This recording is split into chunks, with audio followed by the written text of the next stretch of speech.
fácil. 2, el promedio de evaluación de segundo corte de bacteriología, remate. Ni idea de antibióticos, ni idea de correlación clínica, ni idea de factores de virulencia, ni idea. Pues. Entonces, o se ponen pilas, o si no, vuelven a limpiarme el tercer parcial. Así de simple. No saben diferenciar secreciones genitales de úlceras genitales cuando fue lo primero que les dije. Hay que aprender a diferenciar cuando la enfermedad es por úlcera o la bacteria produce úlcera y cuando la bacteria produce secreción.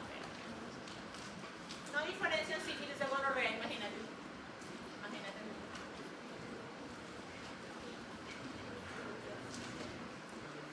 Entonces, los docentes no nos vamos a desgastar. Vea, por favor, estudien, ¿no? Que estudia y pone de su parte, pues le va bien. Y el que no y no estudia concienzudamente, pues no. Uno termina el segundo parcial y se pone pilas como para el siguiente tema, los siguientes temas. Entonces, la tarea pendiente, la tarea pendiente es el resto de bacterias que causan gastroenteritis presentes en las tablas de gastroenteritis que ya están en los libros a través de una gráfica que voy a compartir. Determinar qué tipo de diarrea produce. En infecciones gastroenteritis bacteriana, ¿cuál de los 4 tipos de alteraciones se presenta? En diarrea bacteriana, ¿cuál de las 1, 2, 3, 4 causas de alteración en la mucosa intestinal se presentan? ¿La 1 si va o no va? ¿Qué bacterias alteran la absorción? ¿Cuál de las coli? Obviamente, ¿cuál? ¿Entero qué? ¿Cuál otra? Sí, pero ¿cuál, doctor? Es que 5, 6, ¿eh?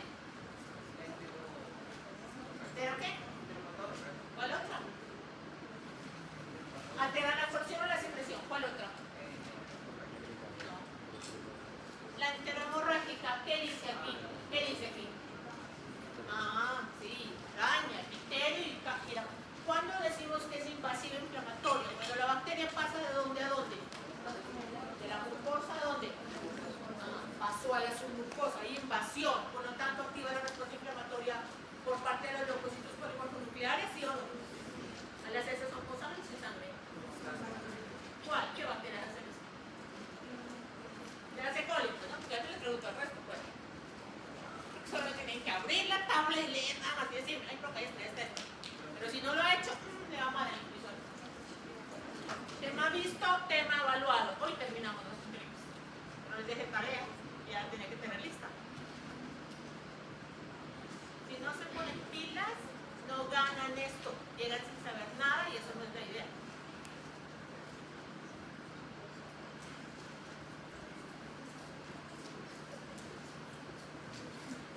De las bacterias gram negativas, le damos Shigella. Buscar en la tabla Shigella. Hay 2 tablas, unas de fondo azul y unas con fondo amarillo. Son de 2 textos. Si hay alguna duda en una tabla, se complementa con la otra. ¿Listo? Shigella, hay 2 casillas. Shigella, ¿qué especies? Shigella, ¿qué especie? Disenteriae, lo describí como se lee. Y dice otra casilla que dice otras especies de qué? O sea que hay una sola especie que le da diarrea al ser humano por Shigella. No, la principal ¿cuál es? Shigella dysenteria, pero hay otras especies que también pueden ocasionar diarrea en los seres humanos. ¿Listo?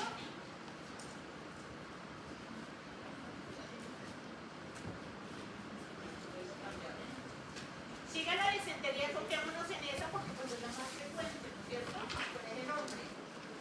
Esta es la gráfica de los factores de virulencia de Shigella dysenteria. La gráfica representativa. ¿Cuál es el factor de virulencia de Shigella dysenteria? Llamada.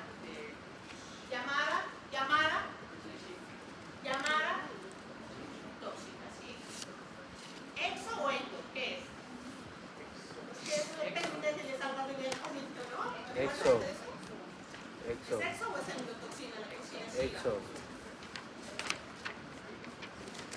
¿Qué será? Exo. ¿Se acuerdan la diferenciación entre endo y exo? Porque de la decisión que tomes te salva la vida del paciente. ¿Qué es exo o endo la exotoxina Shiga? Es una exotoxina. ¿Listo? Shigella disentería produce exotoxina, mecanismo de transmisión ya sabemos. Esa es la representación de la mucosa intestinal. Y sobre todo prefiere infectar ¿qué células? Con el fin de que viva Shigella disentería, aprovecharse de las células M. ¿Para qué? Porque Shigella disentería en cualquier especie no es microbiota normal. La bacteria patógena estricta, que al final tenga enfermedad, obviamente. Quien haya adquirido consumir alimentos contaminados va a enfermar. Patógena estricta. Entonces, Shigella disentería que están vivas, se aprovecha de las células M. ¿Para qué? ¿Qué me indican esas flechas? ¿Para qué sirven las células M intestinales? ¿Para qué? Son células de defensa, con el fin de, no fagocitas, no, endocitas, mira, con el fin de pasar las bacterias buenas y esta patógena, pasarlas a dónde? ¿Para activar a quién? Una macrófago están aquí abajo.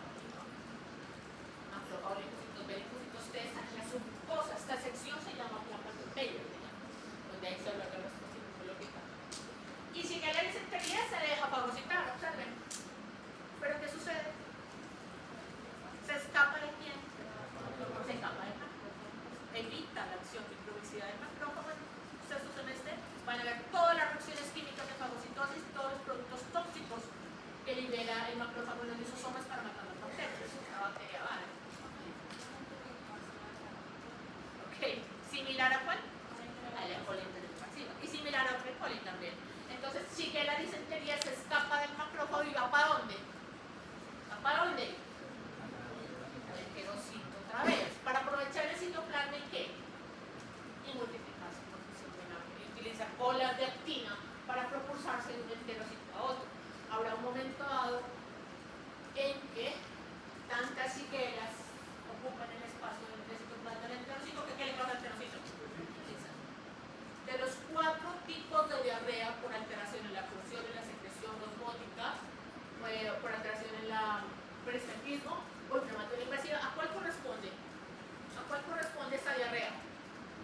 De los 4, ¿cuál corresponde? Ese es el quiz de hoy. Poner una lista, bacterias, porque de ello depende el tratamiento de ustedes. ¿Qué tipo de diarrea produce?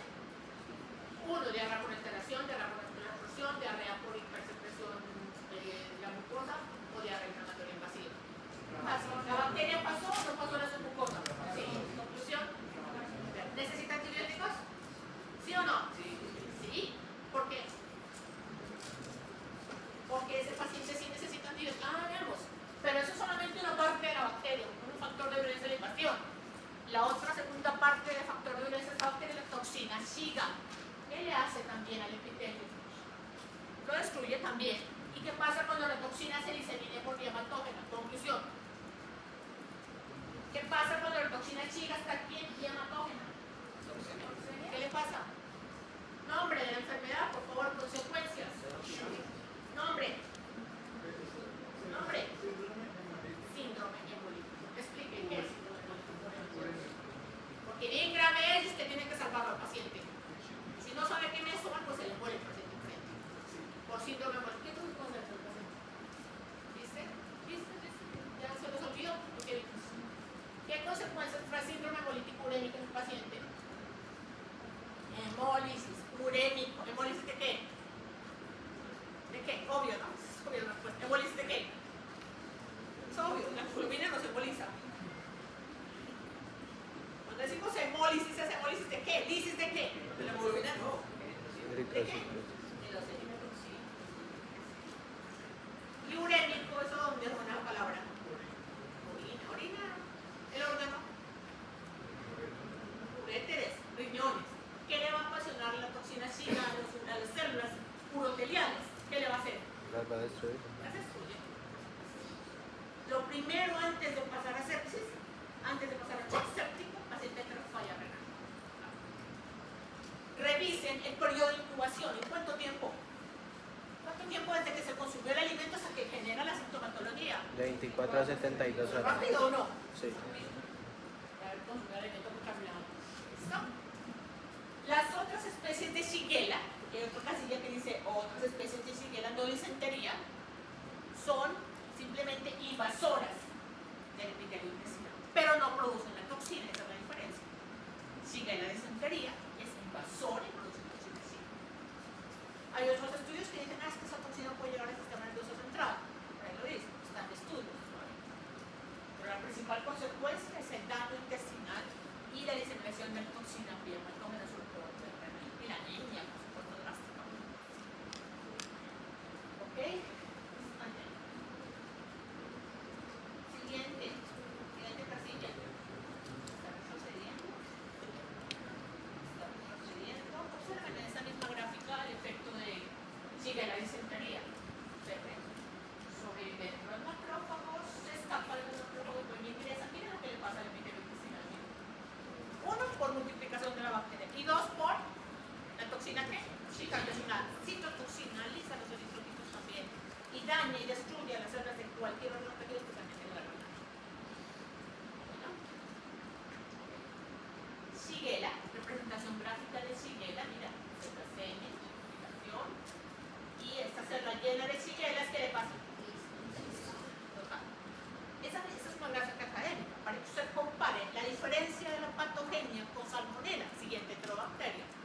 Siguiente heterobacteria, Salmonella typhi, la buscan en la tabla, por favor.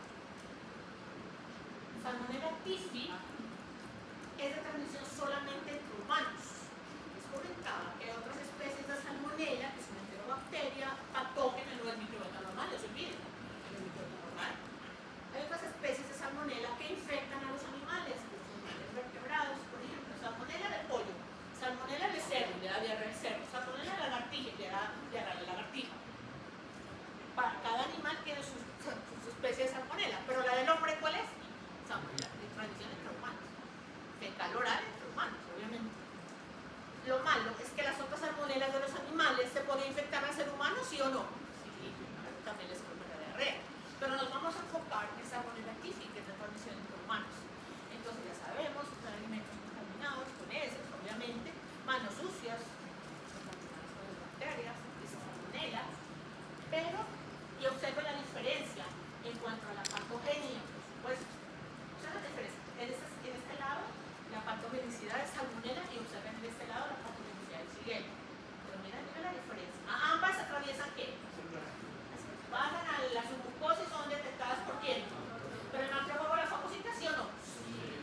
Y aprovecha para multiplicarse en el citoplasma del macrófago, Salmonella typhi, pero el macrófago no es una célula quieta, inmóvil. ¿Va por dónde? ¿Hacia dónde? ¿Cómo se llaman los nódulos linfáticos que irrigan? Los nódulos linfáticos que irrigan el intestino. Líneas tales. A nivel pulmonar tenemos nódulos linfáticos ciliares. A nivel intestinal y así sucesivamente. Los nódulos linfáticos toman el nombre de acuerdo al órgano irrigado. Cuando usted detecta adenopatía en su paciente, linfoadenopatía, tiene que especificar dónde es que la tiene. ¿Cómo detectas que hay adenopatía a nivel intestinal? Difícil. Porque cervical en faringoamigdalitis se palpa o no. ¿Sí o no? Torácica se puede palpar. Ganglios de adenopatías iliares se pueden palpar. Sí. Los iliares, adenopatías iliares se pueden palpar. La cavidad torácica, ¿cómo la palpar? ¿Cómo detectas adenopatía iliar? Tomografía. Toma por rayos X, no olviden los mismos. Se palpa, pero se ve. ¿Cómo detectan la adenopatía que irriga el intestino? Hay que palpar. Ustedes van a ser entrenados. Palpación, adquiere pericia el médico, su técnico internista. Y al palpar ¿cómo se dice? El abdomen, ¿cómo se dice? ¿Cómo se dice el examen? Se dice examen de cada cuadrante, ¿cómo se dice? Pero el nombre. La expresión, ¿cómo se dice? Abdominal. ¿La qué? Se llama cuadrante, se llama la palpación abdominal.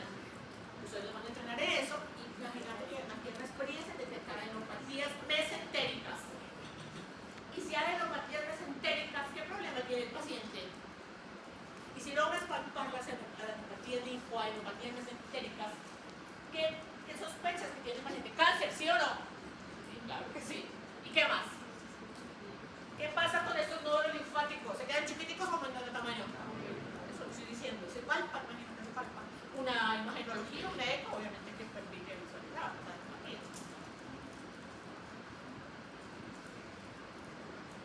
no, tienes que palpar, no te puedo decir hasta que no lo palpas. Cuando vayas a la situación de medicina interna, le dices a tu docente, explíqueme, muéstreme dónde estoy palpando la neuropatía. Yo estaba en urgencias un día, en observación, llegó una señora obesa, en la milla. Llega el médico de revisión a medicina interna y llega el internista con todos los estudiantes. Entonces el médico especialista se subió en una sillita, un banquito para que comparen la señora obesa, el abdomen. Y solo con palpar dijo, tiene neuropatía mesentérica, háganle los exámenes correspondientes, dice a los estudios que estaba al lado. ¿Qué exámenes le vas a hacer a este paciente? ¿Qué exámenes le vas a hacer? Solo le interesa palpó neuropatía mesentérica. Con neuropatía de consulta tiene diarrea. ¿Qué exámenes le vas a hacer? Coprológico, sirve para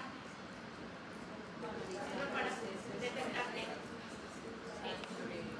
qué tipo de microorganismo en el examen coprológico. Parásitos, bacterias.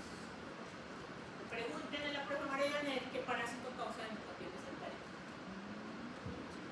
Si todos, solamente algunos. Pero si la infección intestinal es bacteriana, ¿hay neuropatía mesentérica? Sí, claro que sí también. Y si hay un cáncer a nivel intestinal, un tumor, pues claro que hay neuropatía mesentérica también, por supuesto. O alguna otra patología a nivel intestinal, pues claro que hay neuropatía mesentérica. Esto sí hay que investigar cuál es la causa. Una alta probabilidad, y si tiene diarrea, es que sea ¿qué? Que sea ¿qué? Bacteriana. Estoy mostrando qué bacteria.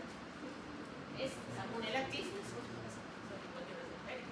Pero macrófago, que valga el linfático, presentación de antígeno de activación del producto T, sale con la bacteria del nódulo linfático. ¿Sale a dónde? Que habrá un momento dado que Salmonella typhi se multiplique tanto en el citoplasma del macrófago que ¿qué le hace al macrófago? Y la bacteria queda liberada ¿en dónde? ¿Hay bacteria bien? Sí, obviamente que sí. ¿Hay activación de la respuesta inflamatoria sistémica? Sí. ¿Hay fiebre? ¿Hay qué más? ¿Hay taquicardia, taquipnea? Paciente entra en CIRS. Pues tiene una bacteria en la sangre. ¿De qué bacteria estoy hablando? Y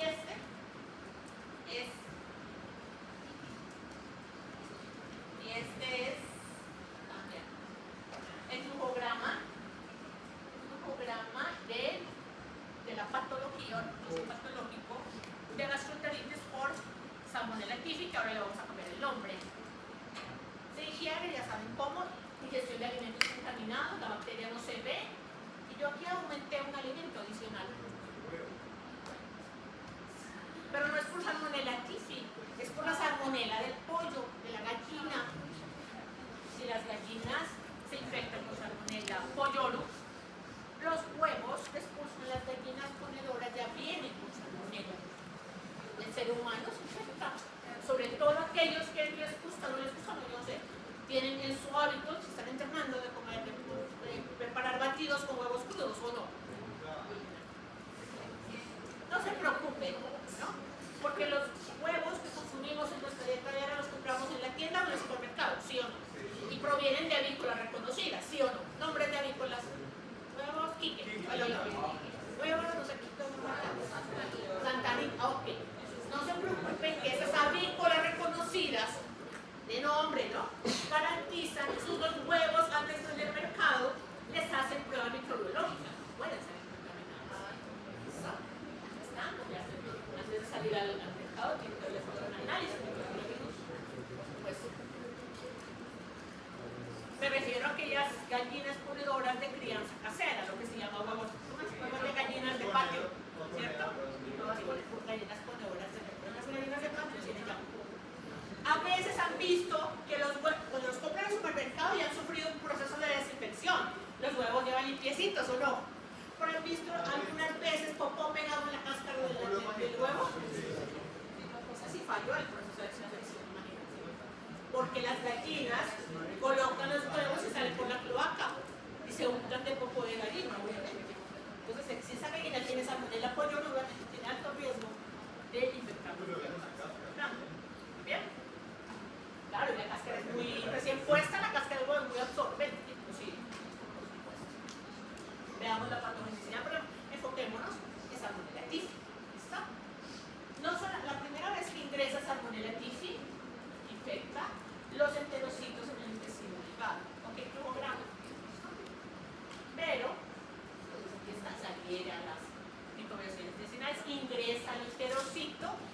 también ingresa a través de quién. Inicialmente ingresa al enterocito, invade el citoplasma y se multiplica. Paulatinamente también utilizan las células semen para pasar la salmonela ¿a dónde? A la submucosa, para que la fagocita entienda. Pero salmonela evade la acción de los macrófagos y utiliza el citoplasma de los macrófagos para reproducirse en él. Pero el macrófago busca ¿qué? ¿Por dónde? Vía linfática mesentérica y luego vía macrófago. Salmonella tifti utiliza el macrófago como un vehículo para que lo vaya transportando vía linfática y posteriormente hemática. Revisen, ¿produce toxina o no? Salmonella tifti, tarea para hoy. ¿Quién tiene la respuesta lista? Nadie. ¿En serio? Díganme el factor de virulencia de Salmonella tifti entonces. ¿Es toxina o no? Hice la pregunta en el chat de WhatsApp ayer. ¿Trajo la respuesta? ¿Quién la tiene? ¿Cuál? Levanta la mano. Bien. ¿Cuál? ¿Quién es el la empresa?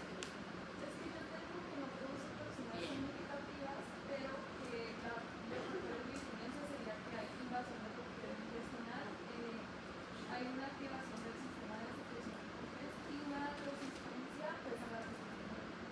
Resistencia a los proteínas, ¿a qué? O sea, no sé qué significa resistencia a los proteínas. Que no se fagocitar sí. Exacto. Bien, dígame a su nombre, por favor. Tú sabes. Que consulte y participa más de 0.2 mil. Que si les ha servido a algunos, porque el que no ha aprovechado ese. Sí, se lo puso. No produce toxina. No libera esa toxina. ¿Cuál es el factor de violencia entonces? Aquí, simplemente la invasión. Simplemente invadirlo. Y utilizar las células M para pasar a la submucosa. Pero sigamos el trayecto. Miren aquí. Intestino delgado, atraviesa las células M, pasa a su mucosa. El macrófago la disemina ganglios linfáticos, ¿cómo es que se llaman? Y del nódulo linfático sale ¿qué líquido? Linfa. ¿Dónde desemboca? Bien. Y luego la ven acá hacia dónde? Toda la linfa con el macrófago llevando la bacteria hacia dónde? Obviamente. ¿Listo? Y entonces en la sangre, macrófago monocito en sangre se llama, va diseminando salmonella tifti en el citoplasma hacia el hígado, vaso, la médula ósea, blanco, o sea, donde el macrófago va a llegar. ¿Y qué le pasa a los macrófagos cuando se llenen de salmonelas? Se lisan y la bacteria va a quedar en sus órganos, activando las procesos inflamatorios de sus órganos. Por lo tanto, ¿qué? Por lo tanto, el paciente tiene sepsis. Sinónimo de esta enfermedad, septicemia por salmonella tifti, sinónimo, fiebre tifoidea. Porque fiebre va a haber o no. ¿Sí? Veamos las características de la diarrea. Veamos. En la primera semana, esta gráfica no es de evolución de 24 horas, ¿no? Pero el incubación sí es corto, pero la evolución de la enfermedad es de semanas, alrededor de 2 semanas constituye el paciente. La primera semana que se infecta el paciente, aquí, la primera semana, aquí, la primera semana que infectan las salmonelas de enterocitos, ¿qué va a alterar? ¿Qué va a alterar? La secreción. ¿Qué tipo de diarrea en la primera semana? ¿Consistencia? Podría ser las mismas características, pero presenta una diarrea viral, la cosa. Okay. Transcurridas las semanas donde ya hay bacteremia, ¿cierto? Macrófago monocito vuelve y llega al intestino, ¿no? Ha diseminado la bacteria vaso, médula ósea, mira, hasta hueso, imagínate. Hígado, vaso, médula, y otra vez vuelve y cae al intestino, ¿sí o no? Sí, entonces llegan más salmonelas llegan al epitelio intestinal. No hay tanto número de salmonelas ya en la ciclorotación. Entonces ahora se aprovechan el enterocito para multiplicarse, utilizar los enterocitos. Y en esta segunda semana, después de que bacteremia, hígado, vaso, médula, intestino, ¿no es cierto? Riñones, intestino, médula, hígado, vaso. En el intestino ya no da basto, ya los enterocitos empiezan a ¿qué? ¿Qué tipo de diarrea?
el dogma, pues no más que alguien te explique que no tenga síntomas. Pero, y no tiene diarrea, ¿cómo te parece? No tiene diarrea. Pero cuando haga popó, ¿qué? ¿Expulsa o no? ¿La salmonela sí o no? Ese es el problema de salmonela tifi. Muchas personas en el mundo entero son portadoras asintomáticas de salmonela tifi. No lo saben. Pero no lo saben, ¿eh? Y no tienen buenos hábitos higiénicos y preparan alimentos y preparan la ensalada y no se lavan las manos. Entonces, ¿qué? Transmite a quién? A las demás personas que consumen ese tipo de alimentos mal lavados. Esa persona portadora de salmonela que no sabía, atentos, y las otras personas que consumen alimentos les da fiebre. ¿Y se puede llegar a morir, sí o no? Sí, porque entra en shock séptico, mira. Si no lo manejas aquí, un protocolo de sepsis, muere. El shock séptico le pone la parte alta. Una de las flujogramas, mira las posibilidades de contaminación de salmonela. Dígito. Eso de los nuevos es salmonela mayor. Las otras especies de salmonela no hacen diseminación hemática, solamente se quedan en las mucosas. La salmonela tifi se hace hemática sistémica linfática. ¿Sí?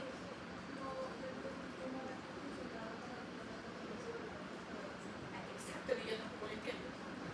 Yo dije, no entiendo. ¿Cómo es posible que tiene una bacteria que se la consumió con los alimentos, el macrófago se la está transportando del intestino a donde? Al linfático, luego a sangre, y va derechito a donde? Se queda la bacteria en el macrófago en la vesícula. Y la bacteria sigue multiplicándose en el citoplasma del macrófago, ¿sí o no? No se queda en la vesícula, la bacteria. Y la persona la sigue expulsando la bacteria a través de qué? De la bilis, pasa a dónde? Y la expulsa en las heces. Si digo asintomática, ¿tiene diarrea o no tiene diarrea? ¿Qué sabe? Esto se detectó, lo miren acá, esto se detectó la primera vez en esta señora llamada, en realidad se llamaba María Malo. Mira que presentar la historia, te lo voy a contar yo rápidamente. Es clásico, el estudiante de medicina debe conocer la historia de María Tifollea. Un clásico. Entonces, como decir, cocinera, portadora, no sabía, ni ella. Pero las personas que consumían los alimentos que iban preparados les daba fiebre tifoidea y se morían. Por ejemplo, en el 1930, por ahí, no había todas las ayudas diagnósticas y tratamientos muy raros. Ni antibióticos. El primer antibiótico penicilina fue en 1950. Entonces, las personas se morían. ¿Y cuál era la causa común? Habían consumido alimentos que ella misma había preparado, que ella no preparado. Y ella no se le pasaba nada. Cuando hicieron todos los estudios de investigación del caso, pues, epidemiológicos, le hicieron un cultivo de heces a ella y ella era portadora de eso. Así. ¿Qué había que hacer para contener y evitar más contagios? ¿Qué había que hacer? Decirle, señor, usted es portadora, la dejaron en cuarentena, ya, pero no puede volver a cocinar, señor. Usted no se va a lavar las manos constantemente. Entonces pasaba la cuarentena y la dejaban libre y ella se escapaba a otro estado en Estados Unidos, se cambiaba el nombre y seguía trabajando como cocinera en casas de familia, en hoteles, en restaurantes y volvía en qué? Se enfermaba. Por eso le llamaron ¿cómo? Lo más para que más adelante se ve la historia. O sea, que ella murió, creo que para murió de neumonía. La María puede ser loco. No, paradigma. ¿Cuántas personas María tifoideas habrán en el mundo? En realidad no se llamaba María tifoidea, se fue el pobre. En realidad se llamaba María Malo. ¿Cuántas Marías tifoideas habrán en el mundo entero que no saben? Imagínate, que están transmitiendo la bacteria, porque tienen buenos hábitos bien. Pues, no vamos. ¿Qué síntomas va a tener un paciente con sepsis? Sí, hay leucocitosis en el hemograma. Sí. ¿Qué más? Taquicardia, ¿qué más? Bien, ok. ¿Y esto que estamos mostrando aquí qué es? ¿Por qué razón? Sistémico. ¿Por qué razón?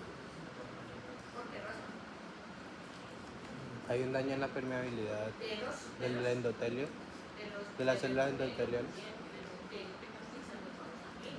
La alteración, la rentabilidad por el exceso de citoquinas por crematorio.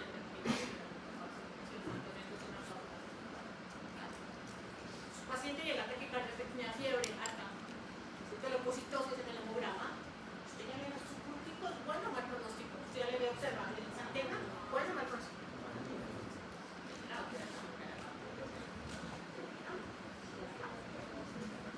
Pero cuando la bacteria, cuando el macrófago disemine la bacteria hacia los otros órganos, va a presentar sintomatología correspondiente a ¿qué? A osteomelitis, ¿sí o no? Sí. Pues, si el macrófago disemina va a usar la tifi hacia el hígado y hacia el vaso, va simultáneamente a presentar hepatosplenomegalia, porque se aumenta el tamaño del hígado y el vaso. Eso es palpable. ¿Por qué?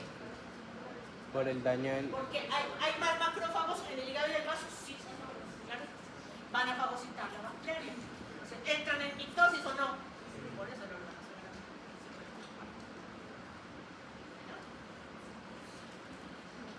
Siguiente, por acá.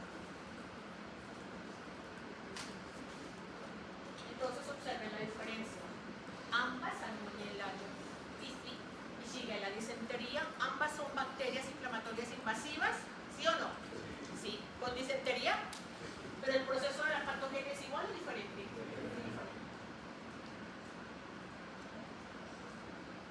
Revisen, estas unas son heces disentéricas. ¿Qué significa? ¿Con litros de sangre o con pintas de sangre? ¿Es líquido o es poco más que mojo? Más que agua. Por aquí tenemos una comparación entre patogenicidad de Salmonella con Shigella. Por aquí flechas de Shigella y flechas de E. coli enterohemorrágica, ¿cierto? Tanto Shigella disentería como E. coli enterohemorrágica, ¿cuál es el factor de virulencia? ¿Toxina qué? ¿Consecuencia? ¿Qué está al revés? ¿Consecuencia? Síndrome hemolítico.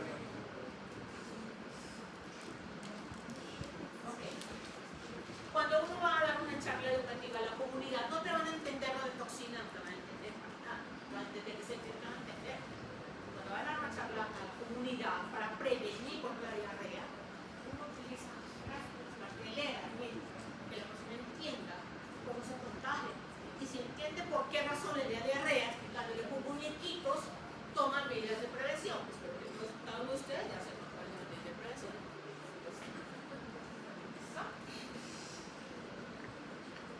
Las otras especies de Salmonella, ubíquense en la siguiente casilla, es Salmonella otras especies. Causan diarrea inflamatoria invasiva, pero no hay diseminación hematógena. Se quedan ahí las cosas que van a encontrar en el micrófono. Más bien, es algo importante que se haga aquí. Se observan los macrófagos, pero los macrófagos liberan citoquinas inflamatorias, entre ellas la interleuquina 8, que es quimiotáctica de neutrófilos. Pide ayuda a los neutrófilos, el macrófago fagocitado activado, pide ayuda a los neutrófilos que se salgan del torrente sanguíneo para que vengan y ayudarle a qué? A fagocitar. Bacterias protoseminales. Okay. Si hay daño en la mucosa intestinal, ya sea por esta bacteria, o ya sea por la toxicidad de esta, o ya sea por la invasión de Salmonella, ¿qué le pasa al epitelio intestinal? ¿Qué le pasa? Se daña, se rompe, se daña. Okay. Y si se rompe y se daña el epitelio intestinal, ya sea por la toxina, ya sea por la invasión de los neutrófilos, ¿no es cierto? El poco de neutrófilos que estaban acumulados aquí en la submucosa salen en las heces. Si logran salir o se quedan los neutrófilos aquí acumulados. Es que hay daño. Un resto de neutrófilos salen con las heces. Dato clave para orientar el diagnóstico hacia la red inflamatoria invasiva cuando le realicemos el examen de heces al paciente. La presencia elevada de neutrófilos en las heces. De la red inflamatoria invasiva, no hay de otra, pues.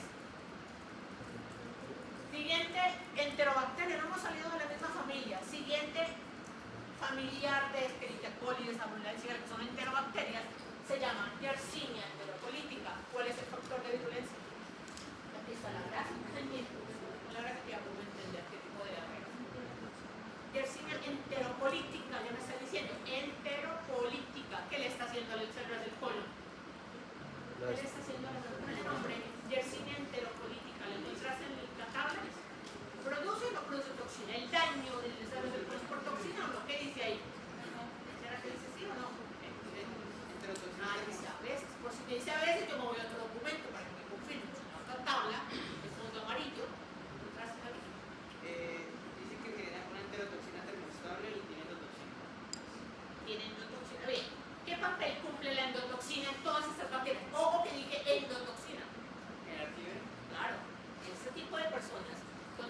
bacteriana, ¿va a haber fiebre o no? Sí. Son gram negativas. Entonces, ¿sí produce toxina o no produce toxina y el cine interpolificado? Sí. ¿Sí o no? Sí. El otro documento dice sí, el otro dice algunas veces. Lo cual le permite el paso hacia dónde? Hacia la subglucosa. Lo cual le permite el paso de activación de respuesta inflamatoria, sí. Y vía matógena se disemina hacia Yersinia. Entonces, bueno, en América es perfecta. En Latinoamérica no es tan común. En países desarrollados es más común intoxicación alimentaria por Yersinia. Siguientes.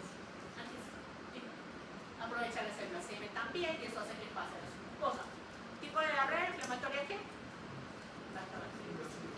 ¿Con disentería o líquida? Disentería. Vamos en esta familia. Hemos estudiado todos los serotipos y variaciones de coli. Salmonella está mal escrito aquí, Salmonella gramínea, Shigella, disentería y otras especies. Por acá está Yersinia enteropolítica y listo. Las demás, Klebsiella, Enterobacter, no causan intoxicación alimentaria, sino otro tipo de infecciones urinarias. Salgámonos de esta familia de bacterias que son gram ¿qué? Y vámonos a otra bacteria gram negativa de otra familia. Esta es la familia, ¿cómo se llama la bacteria? Vibrio cholera, es de otra familia, pero es gram negativa. ¿Listo? Vibrio cholera hace variación antigénica en lipopolisacárido, por lo tanto, de la membrana externa. Y por lo tanto, esa variación antigénica se denomina.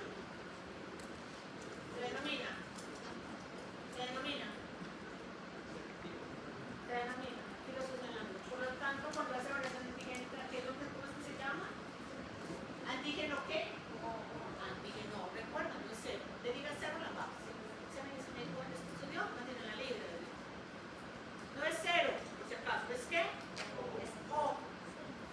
Los serotipos de vibrio cólera endémicos que causan diarrea, epidémicos, corrijo, pandémicos, son el O1 y el O139, serotipos de pandemias de diarrea. Ahí sí es verdad que se acaba el papel higiénico. No que a mí ni me digan que va a haber una epidemia de vibrio cólera en el mundo, se acaba el papel higiénico. 8 pandemias ha causado vibrio cólera en la historia de la humanidad. Pandemias, los otros serotipos, mira, más de 139 serotipos, de los cuales el O1 y el O7 son pandémicos endémicos. Pues. Los otros son esporádicamente, el no O1 y el no O139 son esporádicos. Y donde, cuando ocurre un brote epidemiológico, detecta cuál fue el origen. Y el origen del O1 fue en Obagua, en Ava y Coquimbo. Eso queda en donde les suena. En Japón, en Indonesia. ¿Y qué características tiene esa población? Sobre todo la dieta, la alimentación es carne ¿qué? Carne quiero decir, productos ¿qué? ¿Crudos o cocidos? Porque un ser humano que tenga presente diarrea por vibrio cólera y las condiciones de salubridad en la India no son las mejores. En el río Ganges, ahí están las vacas, con eso con el agua se bañan, con el agua defecan las vacas o no. En el río Ganges, tiene su cultura religiosa. ¿No es cierto? Imagínense. Por esa misma agua lavan la comida, las frutas, lo que sea. Y comen. En esta población también comen muchos productos.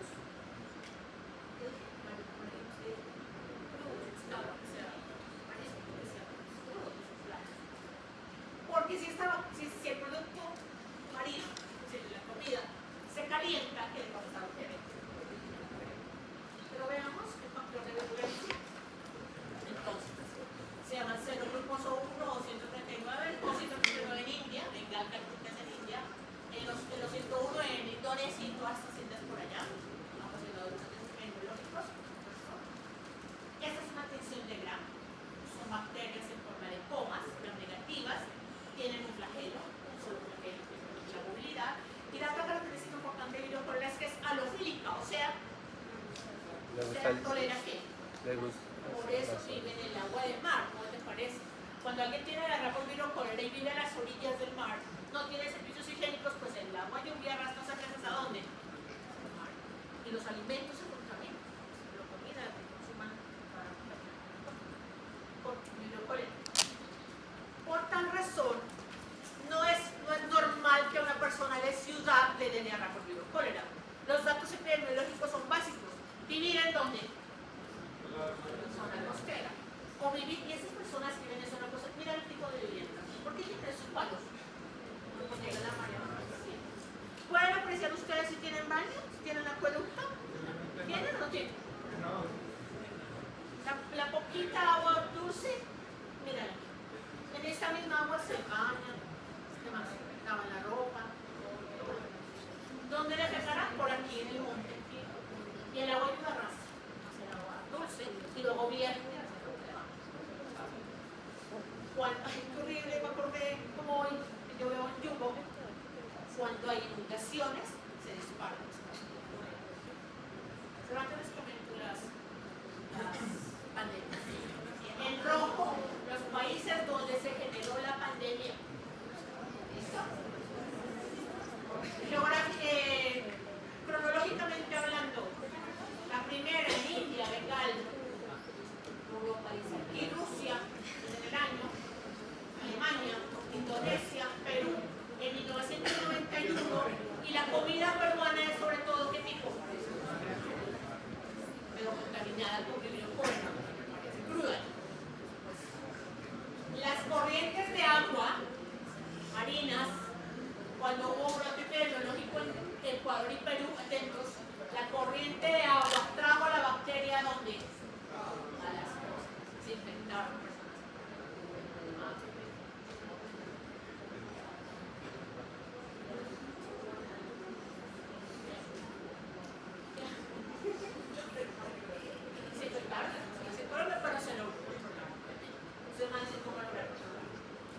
La octava pandemia, ¿no? 7, y la octava pandemia ocurrió en Haití. Ocurrió en Haití en el año 2010, cuando hubo un maremoto, terremoto. ¿Qué pecado? Maremoto, terremoto, se les cayeron las casas, entró ¿qué? El agua del mar, inundó. ¿Y qué pasa con esas alcantarillas? Se mezclan con el agua de la inundación. ¿Cómo adquieren la bacteria las personas cuando hay inundaciones, huracanes y esto? ¿Cómo adquieren la bacteria? Es que se rebosan los alcantarillas cuando hay inundaciones. ¿Cómo adquieren las personas la bacteria cuando hay inundaciones? ¿Por dónde ingresa la bacteria? ¿Por dónde? ¿Por el aire? Inhalando tampoco. Cuando hay inundaciones y lluvias fuertes, ¿salpican gotitas de agua, sí o no? Mira, salpicadura de gotitas de lluvia, agua, inundación, que contenga bacterias. Solo imagínense esto, es que no quiero que esto me ponga aquí miedo, o sea, mira esto, 550 ¿qué? ¿Y qué más? ¿Cómo harían, no sé, 8.000 especializados con diarrea? Bien, ¿cómo harían para controlar? El factor de virulencia, sino que el año pasado, en 2023, ¿es esto? Hubo brote de cólera en Brasil. Qué miedo, dije, no, me disparé aquí.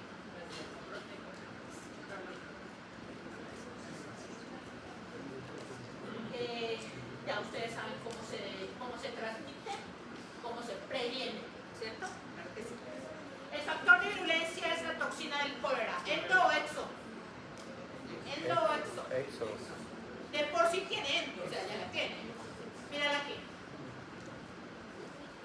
De por sí ya tiene endo ya tiene. Entonces libera exotoxina. ¿Para que la absorba quién? ¿Quién? ¿Blanco? ¿El cerebro? No. ¿El riñón tampoco? Sí. Entonces es una enterotoxina, ¿sí o no? Sí. ¿Y si esa enterotoxina es lipopolisacárido o proteína? Proteína. Compuesta por 2 subunidades A y 5 subunidades B. Similar a la toxina histérica, también tenía 2 subunidades, ¿se acuerdan?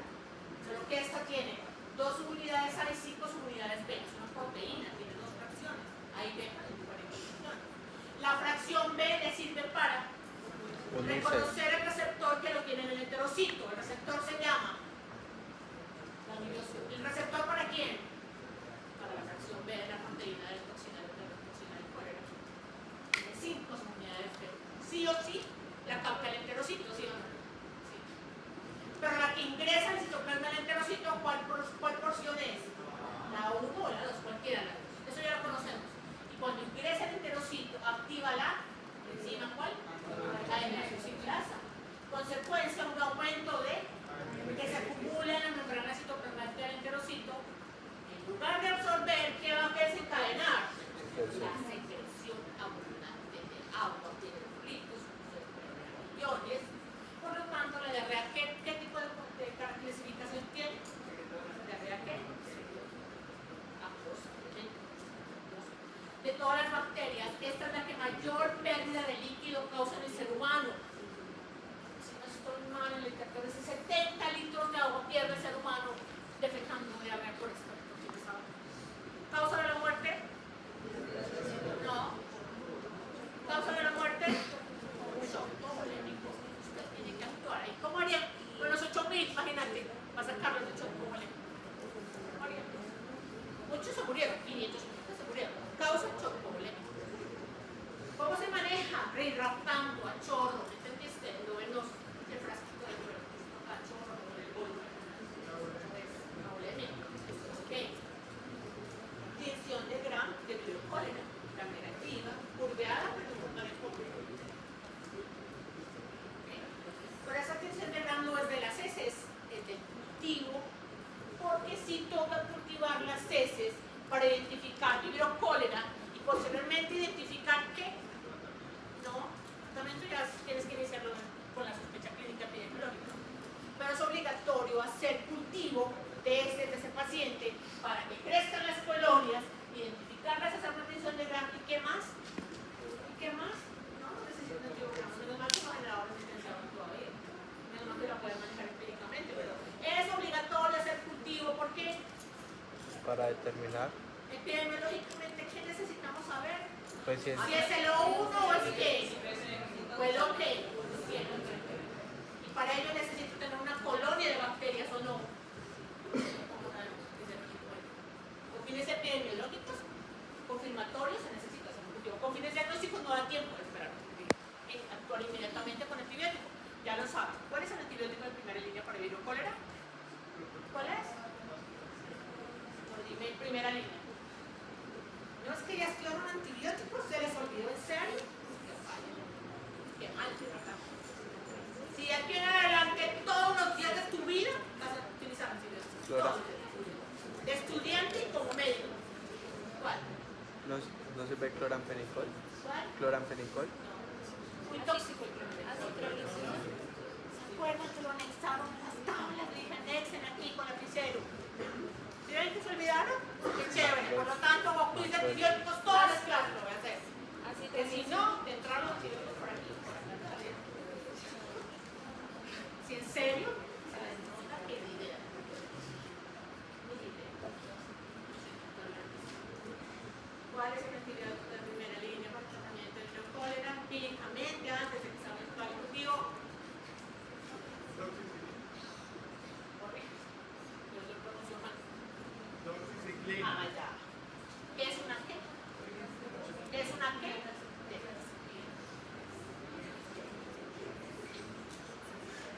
Otra representación gráfica de la toxina del virucólera. Hay más especies, ¿no? Hay más especies. ¿Qué causa virus unificus?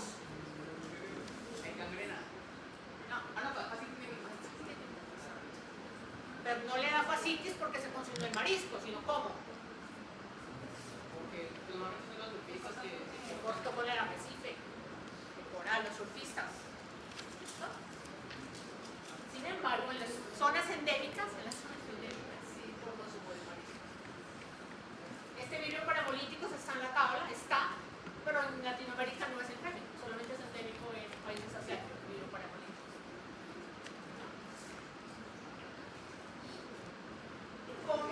¿Cómo determinas el grado de deshidratación? Porque esta bacteria virucólera es la que alcanza el paciente el máximo grado de deshidratación tipo 3. ¿Cómo tú te das cuenta que el paciente está deshidratado? ¿Cómo tú confirmas que tiene deshidratación y mides el grado de deshidratación? Porque dependiendo de ello le das suero oral, o dependiendo de ello necesita hospitalización, y suero intravenoso. Depende del grado de situación que tenga el paciente. Y si no tolera vía oral, por supuesto, es intravenoso. ¿Qué es lo que tú le miras a tu paciente si sí está en deshidratación? ¿Qué cosa? No. La mucosa, ¿cuál? Vaginal. ¿Cuál? ¿Doctor especifica, doctor? ¿Cuál mucosa? ¿Nasal? ¿En serio? ¿Tengo que revisar la nariz? O sea, ¿está deshidratado? ¿En serio? ¿Cuál mucosa? Oral. Señor paciente, lo que sea, saque la lengua. ¿Para qué?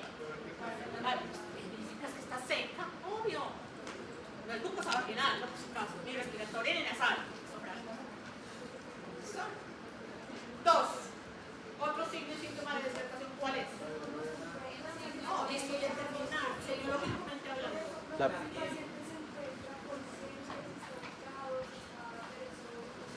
Secundario porque desubicado sentado puede por otra causa. la pérdida de peso. ¿De qué? ¿Peso? Perder peso. No te conlleva eso que está deshidratado. Explícanos la piel, explícanos lo que estamos viendo de arriba. Signo del pliegue positivo, ¿en qué consiste? Tener un pellizco. Y miren, que ahí la piel queda así, ¿cómo se dice? El pellizco en la piel, por la falta de turgencia en las células. Signo del pliegue positivo. Y si es un bebé, ya, pues señor, total, especial. ¿Alguien mencionó cuando nos tocó pediatría? ¿Quién ya nos tocó pediatría? ¿Qué tiene que ver la fontanela? Ahorita. Si la fontanela está depresiva es porque está deshidratada. ¿Lo leíste? ¿Lo viste? ¿Lo leíste? Si ya pasaron por pediatría también, pueden evaluar.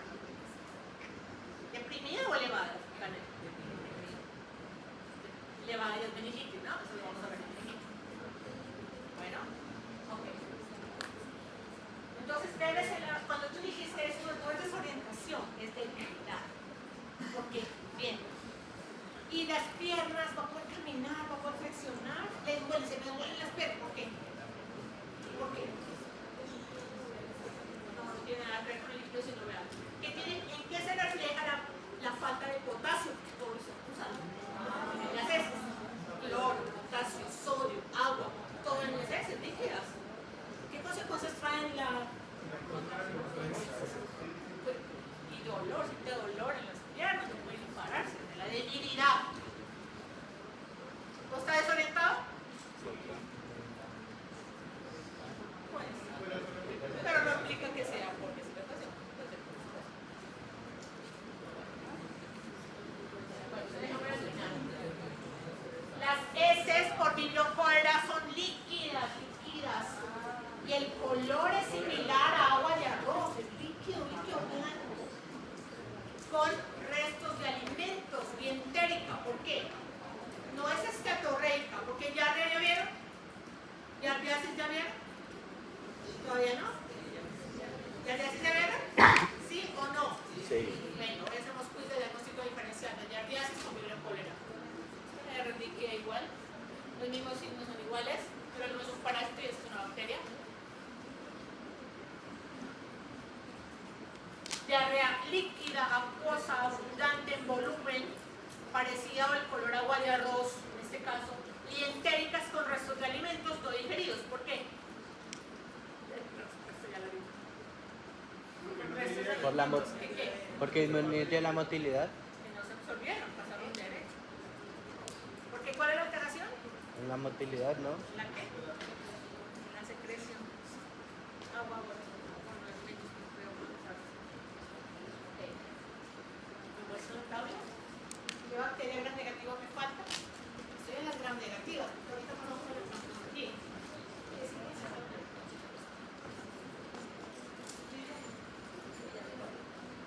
Se me queda un gram negativo, ahorita lo miramos. Pero pasemos a las gram positivas.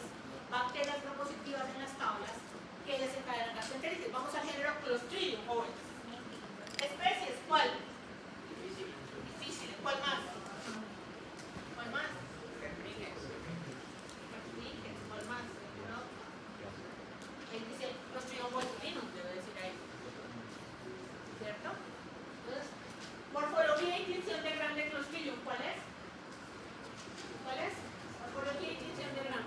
Bacilos porulados, bacilos gram positivos, y estos vienen aquí que esporulados. aerobios o anaerobios. Anaerobios. Anaerobios estrictos. Esto es una definición de gram, por lo tanto dice Clostridium SPP. Cualquiera, el cultivo se tiene una PCR o la tiene una especie. Comencemos por Clostridium perfringens. Comencemos por Clostridium perfringens. Busquen en la tabla Clostridium perfringens. Factor de virulencia, ¿cuál es? Primero, ¿cómo se contagia el ser humano para que le dé diarrea por Clostridium perfringens? Porque en piel ya sabemos. Vía En fecal piel oral. de tejido blando profundo ya sabemos. Vía fecal oral. ¿Y cómo? ¿Qué tiene que ver con su vida? Para que le dé diarrea por Clostridium perfringens. Bien, alimentos contaminados con las Eso. esporas. Así se calienta el alimento ¿qué? ¿Con la bacteria o con la espora? Perdón, la bacteria no se muere y entra en estado de espurulación.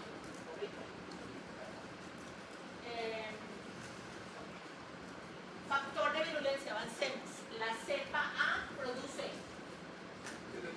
enterotoxina LT, o sea, termolable. Causa de la diarrea, ¿qué tipo de diarrea? Acuosa. Mecanismo, alteración en la presión, en la secreción por hipermotilidad o inflamatoria invasiva. Esa es la tarea de hoy. ¿Qué no la trajeron? ¿En serio? La toxina termolable causa de diarrea invasiva.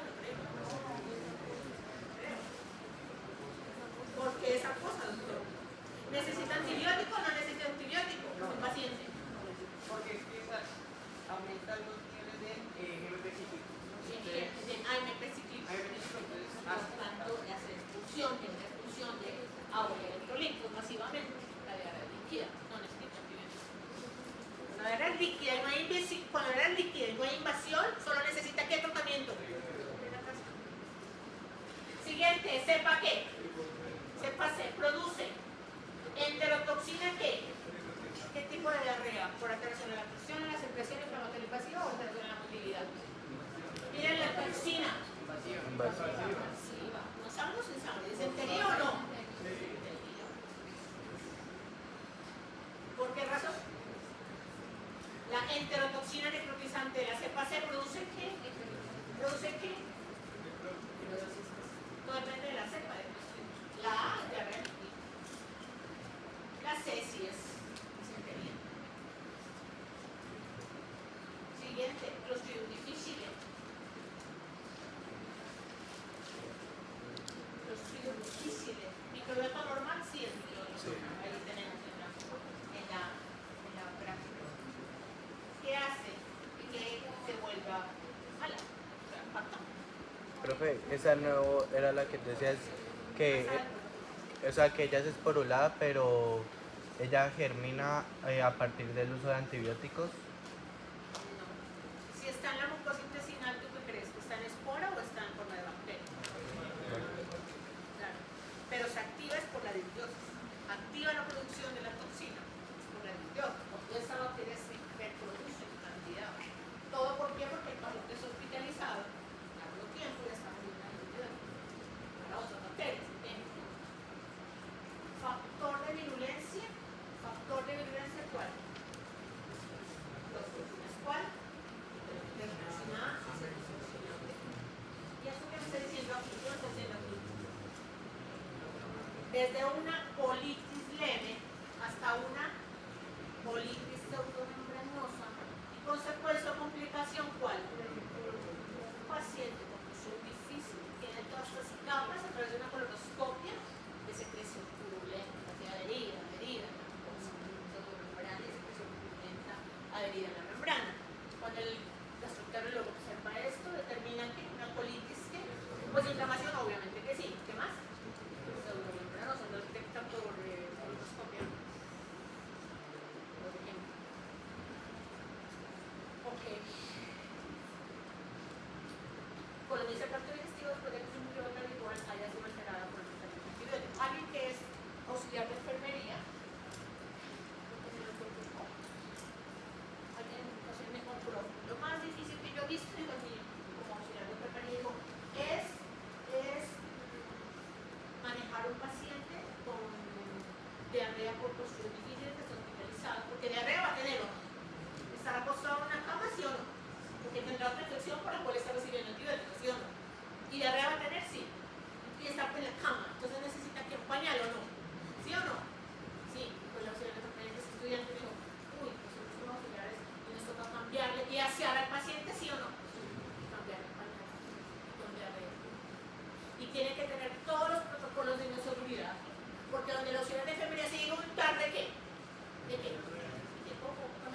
puede infectar a quién? A todo el piso y al personal, a todo el piso y al personal.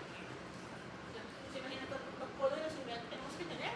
Tan solo para asear al paciente cuando ya la situación es difícil.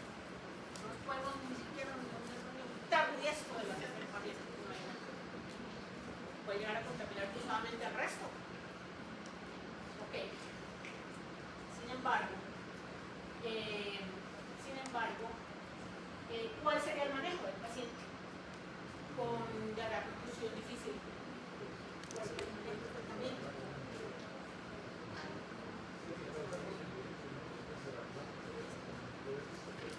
Alta concentración o baja concentración. Alta, ¿cuál? Démosle yogur. Démosle yogur. ¿Sí o no? No, porque tiene lactosa. Entonces, pero de por vida con probióticos. ¿Otra solución cuál? Y hay nuevos medicamentos, mira, nuevos medicamentos que están probando en pacientes con diarrea por clostridios difícil, pues. Otras personas dicen, no, trátele la disbiosis con probióticos. Trátele la disbiosis, restablece la microbiota y desplaza el clostridio difícil. Pero otros dicen, no, el tratamiento más efectivo es trasplante fecal. Pero con los médicos que nosotros. ¿Qué antibióticos, qué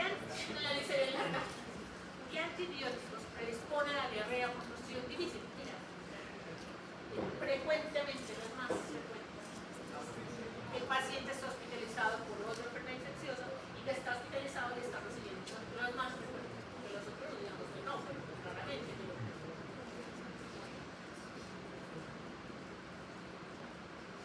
Otra fotografía a través de una colonoscopia con pseudomembrana purulenta, adherente, donde se está reproduciendo el clostridium difícil y el reacción de este paciente.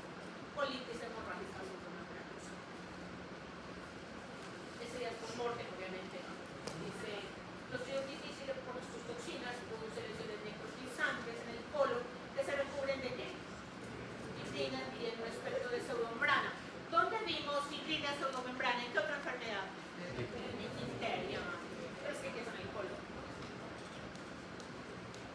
Otro, es característico, no es bien característico una colonoscopia en un paciente con clostridium difícil.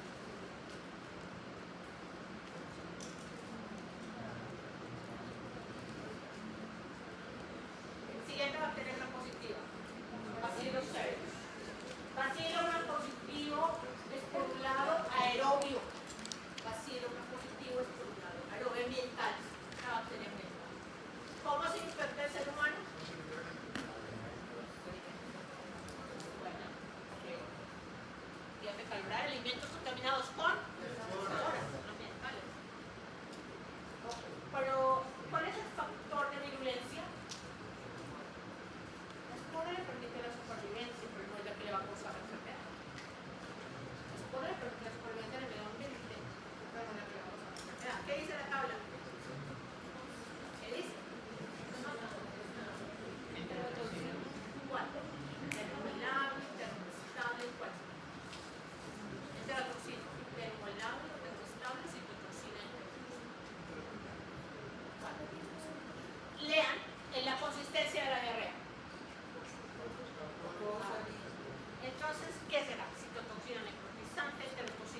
bacteria. Así el arroz caliente queda con una bacteria. Por lo tanto, la persona se pregunta por consumir el arroz, pero las esporas o no. ¿Sí? Esporas. ¿Y las esporas germinan dónde? ¿Y liberan qué? Toxina, atentos. Toxina termoestable. ¿Qué quiere decir? Enterotoxina termoestable. ¿Qué pasa? Que si se había calentado el arroz, ¿qué? La toxina también queda ahí. Y sí, pues ahorita pues hay mucho control en los restaurantes chinos, digamos, hace mucho control de parte de salud pública, porque no queremos que se presente un brote por consumo de arroz chino, y últimamente nos ha presentado, que no. Lo malo es que si dejas la olla del arroz blanco normal, la dejas a temperatura ambiente, ¿qué va a pasar? Le caen del aire, ¿qué? Esporas de así sea que el arroz que sobró lo calientas al otro día, lo dejas en la olla. Se contaminan esporas ambientales y al otro día quieres calentar ese arroz 3 días, así no. ¿Será que el arroz te aguanta 3 días guardado? Bueno, en la nevera, porque sí. O 2 días lo dejas en la olla. Se contamine con esporas de Bacillus cereus. ¿No te ha pasado que se deja el arroz tapado y se mosea? Son hongos ambientales. Por lo tanto, bien, ¿cuál es el periodo de incubación de intoxicación por Bacillus cereus? Hay 2 periodos de incubación. El tiempo que tarda en desencadenar diarrea líquida, ¿cuánto tiempo? Hay 2 periodos. ¿Cuáles son? 2, 8 días y el otro. Bueno, ¿qué tiene que ver el periodo de incubación? Unas cepas de Bacillus cereus solamente tras ingerir el alimento contaminado por esporas que se calentó, pero las esporas no se mueren ni nada con el calentamiento y la estofina tampoco. Entonces, solamente le va a generar vómito. Existe una toxina enética, solo vómito, no más. Y otras cepas de Bacillus cereus, contaminan las esporas de los alimentos, si causan enterotoxina, producen diarrea líquida por enterotoxina termoestable. ¿Cuál de las dos, vómito o diarrea, es el menor periodo de incubación? ¿Cuánto es el periodo de incubación? De 2 a 8 días. ¿De 2 a 8 qué? ¿10? No. Horas. O sea que fue el mismo día que ¿qué? Que consumió el alimento. Las demás bacterias que hemos mencionado hasta el momento es días o horas. Revisen así la lista. Días. ¿Cuántos días antes? 1 o 2 días antes o más, ¿no? De 12, 24 hasta 48 horas. ¿Cierto?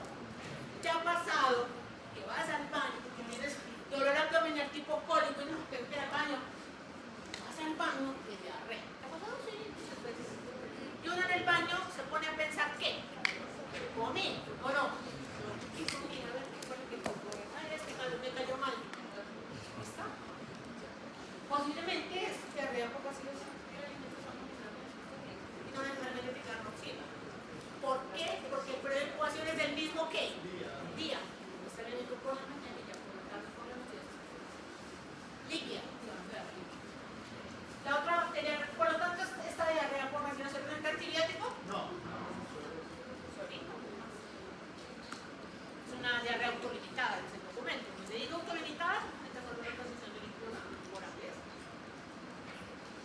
¿Sabes cuál diarrea líquida sí necesita antibiótico? Diarrea líquida por enterotoxina termolábil, es la de hidrocolero. A pesar de que la diarrea es líquida, pero sí necesita antibiótico. Esa es una excepción. El resto de bacterias que producen diarrea líquida solamente ¿qué? El resto de bacterias que producen diarrea líquida solamente ¿qué? Hidratación. Hay que medir el grado de deshidratación para determinar si es oral o endovenosa, por supuesto. Hidrocolero necesita hidratación oral o endovenosa. La última gran positiva es Staphylococcus aureus. No olvides que hay diferentes cepas dependiendo del factor de virulencia. Unas cepas producen toxinas foliativas, otras cepas tienen el gen para la producción de la toxina TSST1. ¿Qué significa? Otras cepas de Staphylococcus aureus producen TSST1. ¿Qué significa? Toxina Staphylococcus. Otras cepas de Escherichia coli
también todo lo que contenga derivados lácteos, todo lo que es productos de pastelería con crema, todo lo que tenga mayonesa, todo lo que tenga crema de leche, hasta me encanta ese tipo.